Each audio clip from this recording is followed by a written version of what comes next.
The girl took out a $5 bill and had Jack write his contact information on it. She then used the $5 to buy a pack of gum. Next, she pulled out a book and left her name and phone number on the flyleaf. If this book and the $5 bill could find their way back to each other, it would undoubtedly be a confirmation and arrangement of their fate by the heavens. For 3 years, he searched every bookstore in the city, big and small, but could never find the book that Amy had sold. Just as Jack was about to lose hope, he accidentally came across the receipt from when Amy bought gloves years ago. Without hesitation, Jack rushed to that gift shop and found Amy's address through the clues. However, the landlord informed Jack that Amy had moved away long ago, but he still didn't give up searching.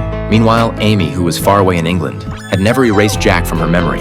Although she already had a fiancé arranged by her parents, at the crucial moment of the proposal, he got her ring size wrong 3 times. In the end, Amy decided to follow her heart's call and parted ways with her fiancé because she knew that there was always a place in her heart reserved for Jack.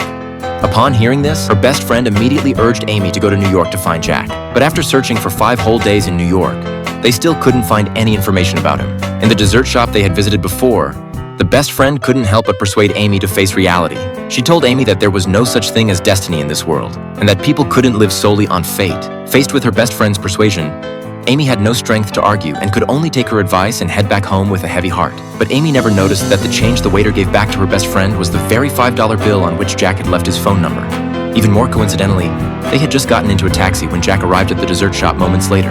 Fate had once again let them miss each other. Jack's gaze accidentally swept over the adjacent wedding shop, and those flowing white wedding dresses suddenly threw him into a panic. He suddenly realized that perhaps Amy had already become someone else's bride. He suddenly questioned his persistence during this time, wondering if it was just an absurd mistake. Jack dejectedly gave up on finding Amy and chose to bury her deep in his heart. At the wedding rehearsal, Jack, who had given up on finding Amy, was a little distracted. His fiancée keenly noticed his unusual behavior, so after the rehearsal, she gave him a special gift. Jack opened the gift wrapping and suddenly froze. Over the years, Jack's persistent pursuit of this book had been witnessed by his fiancée.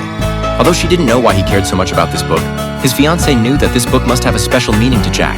Jack habitually flipped to the flyleaf, and there was the name he had buried in his heart. He couldn't believe his eyes. On the other side, Amy, who was traveling alone on the plane, discovered that she had taken her best friend's wallet by mistake when buying headphones. The moment she handed the money to the flight attendant, she suddenly realized that Jack's address and phone number were written on it. Her heart rate instantly accelerated because this was the clue she had been looking for. He excitedly grabbed the $5 back and ran off the plane without regard for anything else. He found Jack's home according to the address, but the neighbor informed him that Jack was getting married at the hotel at that moment. However, when she arrived at the hotel out of breath, she was ultimately 1 step too late. The wedding had long since ended, and only the cleaning staff were left to tidy up the venue.